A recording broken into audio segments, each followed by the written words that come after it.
Hello, everyone. Welcome to our podcast series SDGs for Governance. I am your host Pranav Pant, and this is episode 2.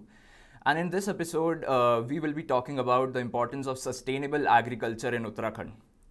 Agriculture is one of the most important economic driver in our state. And while migration, stubble burning, and human wildlife conflict are some threats to it, there are also certain positive impacts that the government has been taking through its initiatives like millet popularization, etc. To discuss this, with us today, we have Mr. Naveen Kori, who is a public policy analyst at the Center for Public Policy and Good Governance. Welcome, sir. Thank you, Pranav. Also, sir, congratulations. Your paper just got published on the impacts of MSP and CRB in Punjab and Haryana and the air pollution, right? Yes, yes. Yes. So, sir, since you have quite a broad understanding of agriculture, let's give our viewers a little bit of an overview of the agriculture of Uttarakhand and the threats, the impacts, and how it is important for us to to popularize sustainable agriculture. Yeah, thank you, Pranav. So, first of all, I want to tell you and the viewers that under the able leadership of Honorable Chief Minister of Uttarakhand, the Secretary of Department of Planning, as well as additional CEO of Center for Public Policy and Good Governance, along with the support of all the line departments, are putting a lot of efforts for the sustainable development of Uttarakhand state. Coming to the agriculture sector in Uttarakhand, so as we know, the total population of this state is just over 1 crore people. So in that, 52% of people depend on agriculture as a source of their livelihood. Right. And also agriculture contributes to 10% of the state's GDP, whereas the manufacturing sector and service sector contribute 47% and 43% respectively. Right. And also, as you know, Uttarakhand state has a lot of agricultural crops. For example, the major crops in this state are wheat and paddy. So roughly around 30% is paddy and 25% is wheat. And we also have a lot of horticulture crops and other crops like vegetables, fruits, etc. Coming to the major challenges, as you already mentioned, the first one is, of course, climate change, because of which we cannot predict rainfall and also the production levels. Then second is wildlife human conflict, because of which a lot of crops get damaged. And a solution that is being proposed is having biofencing, which might help reduce this situation, impact of this situation. And the third one is, of course, timely access to agriculture inputs as well as market linkages. And the fourth one is very few cold storages in Uttarakhand as well as the post harvest agro processing industries. So these are some of the major challenges that the state is facing. Of course, through various government schemes, the state is trying to tackle these issues, which I'll be able to explain in the next few moments. Right, sir. So, I would like to talk about how sustainable agriculture is important for achieving SDG 2, which is zero hunger. And even when we are talking about the multidimensional poverty index, nutrition plays a very important role as an indicator. So, what are these government initiatives that are helping our state achieve this SDG? Yeah, thank you, Pranav, for your question. So, first of all, to give you an overview of the nutrition in Uttarakhand, so the recent NHFS 5 survey says that 58.8% of children under the age of 5 years are having the deficiency of iron, Right. and also which causes anemia. Also, in this state, around 48% of people consume less than 2400 calories every day, which is again a concerning thing. And the third thing is also the deficiency of vitamin A as well as iron in most of the women and children. That is also another issue in the nutrition sector. But to tackle these, the government is taking a lot of initiatives. For example, the government through the millet mission is promoting the growing of millets which consume less water and which have high nutritional value. Over the year from 2017-18 to 21-22, we have seen that the millets production and area in the state has decreased, but the yield has increased. And also the government is supporting the millets production through giving minimum support price for the millets also. Right. And government has set up some millet bakeries throughout the state, especially even in secretariat you can see one millet bakery. So they are promoting the self-help groups which are engaged in millet production. And coming to the SDG 2 hunger point, so even the Niti Aayog dashboard for SDG says that uh, the SDG 2 ranking of the state is a bit lower. This is one of the lowest indicator, Right. along with gender equality and industry innovation. So, to tackle this challenge, of course, the government is doing many initiatives. For example, under the PM Kisan Samman Nidhi Yojana, Right. so more than 1,000 crore was dispersed to 9 lakh farmers till now in the state. And the second thing, through the Lakpati Didi Yojana, the government is empowering women, so they have a target of impacting the lives of 1.25 lakh women by the year 2025. So they are being the SHGs in which the women are engaged are being provided with up to 5 lakh of loan interest free. So these are a few of the initiatives apart from the interest subvention that is being given to farmers through the bank. So if a farmer takes loan less than 3 lakh, so it's interest free. And apart from this, we have agriculture infrastructure fund, and there are various sector based schemes in irrigation, horticulture, etc.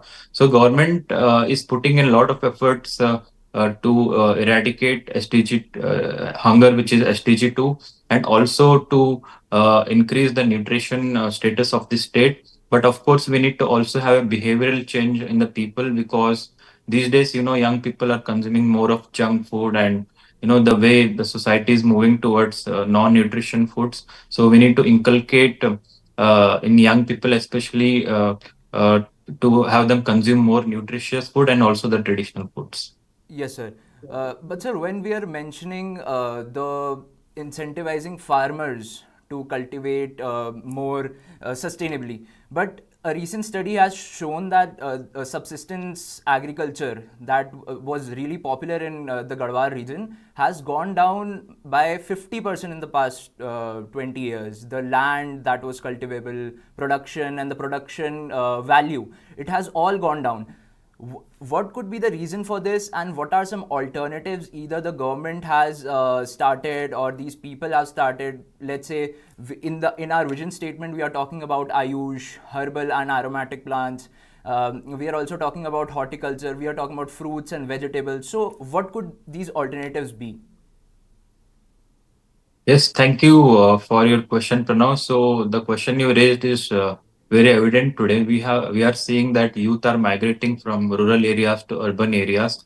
That's why in the past 20 years, the people who are engaged in agriculture is reducing. Right. Also, one more data of the state is that more than 90% of the farmers in the state are small and marginal landholders. So there is land fragmentation happening over the years. So many young people these days, they are more prone to come into urban places and have like corporate kind of jobs and less of agriculture.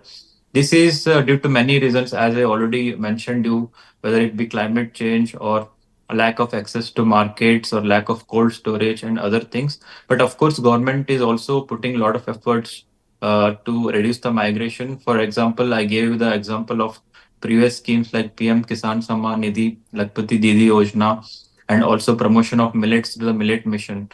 But the problem now we are facing is that, of course, climate change is the biggest thing, but here wildlife is an issue. To tackle that, biofencing has been proposed as one of the solution. But till the farmers, they will grow other crops Hmm. than the crops that they usually grow. For example, if they grow more of millets and other crops, it will be easier for them. We need crop diversification to solve this issue. So if we focus solely on paddy and wheat, it will be difficult. Also, the net zone irrigated area, especially in hilly areas, is only 19%, but in plain areas, it is 98%. Right. So, as you know, in hilly areas, it is very difficult for irrigation. And due to climate change, we have erratic rainfall. So, we cannot predict the timely rainfall, which impacts the production of crops.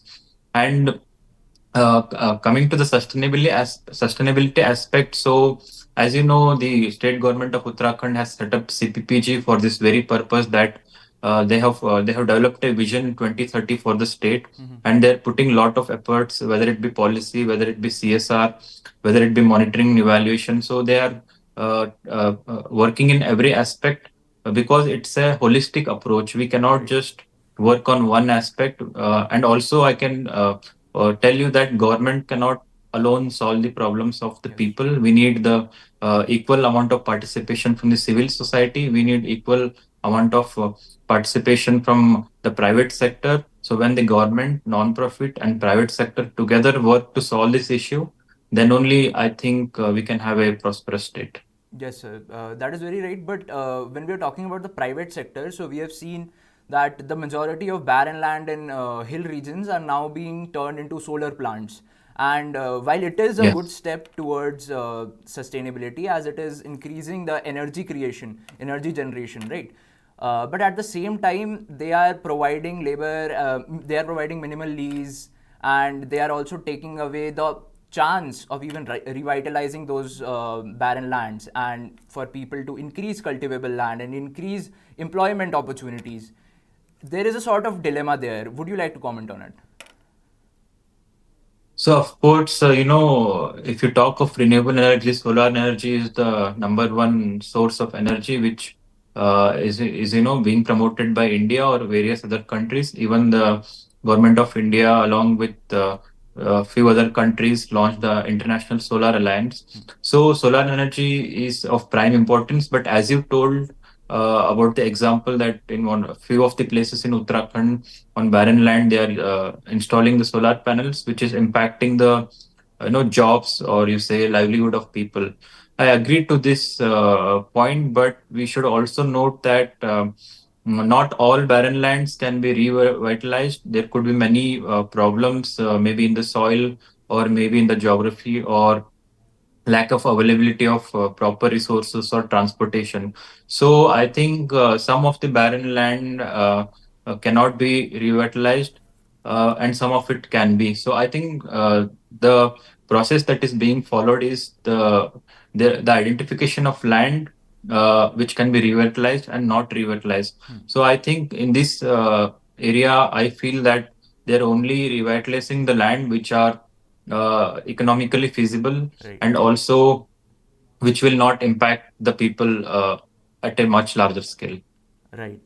Um, and you mentioned a really good point that migration plays a really important role in reducing the sustainability of agriculture. So, just for the viewers here, I would like to mention a sign of hope, I might say, that there are these organizations. For say, in Almora, there is this organization, Rachnatmak Mahila Manch, who is working to creating self-help help groups of women who are participating in agriculture and generation of economy there. And since the male of those regions migrated to urban places, the females are working in that direction, and the government is also taking initiatives to empower the employment of women in this sector as well. Lastly, I would like to ask, a very important part in agriculture is played by technology. Traditional methods, although sometimes can prove beneficial, the newly developed nanobiotechnology, hybrid crops, and all of these newly developed methods, how are they being implemented and can be beneficial for sustainable agriculture in Uttarakhand? Yes, thank you, Pranav, for your comment and also question. One more thing about Almora I want to add is that the millet production in the state is being led by Almora. It's top in the list. And coming to your next question about the technology aspect. So as we know today, the advent of technology is at its peak. So we have artificial intelligence, blockchain, all kind of technologies coming up, and its utilization is in agriculture sector has also been started. For example, at central level, the Ministry of Agriculture has come up with the AI chatbot, and at the state level also, there is a agriculture policy draft of 2018, and that is being planned to be revised in the coming time. Right. So I think even in this state there is a lot of promotion of technology. For example, the government under some few of its schemes gives subsidy up to 80% on buying the agriculture machinery. So this is one of the big factor. Apart from that, as I told you, various self-help groups of women are being supported through the Lakpati Didi Yojana, where they are being given interest-free loan up to 5 lakh, so they can use it for various agriculture and allied activities and whichever socio-economic activities they want to carry on. Right. And in the coming time also we are going to see more of advanced technology like drones, which are being tested in agriculture, even for survey purpose, for spraying pesticides or for monitoring crops. And various institutions in the state like GB Pant Agriculture University, and we have IITs and other institutes in the state which are actively working with the government so that they can see how these technologies can be used to revitalize agriculture, to improve agriculture, or to transform the agriculture of the state. But as I told you, this is not a one way shot. When government, non-profit, and private sector together work in tandem, then only we can achieve sustainable goals, sustainable development goals, as well as we can transform our state. Right. Well, thank you so much, sir, for joining us today. And I think for the viewers also, we learned a lot how important sustainable agriculture is. And while the government is taking a lot of initiatives, public sector can also take multiple initiatives like training workshops and also developing technology that can help agriculture in our state as well. Thank you everyone for watching, and stay tuned for the next episode.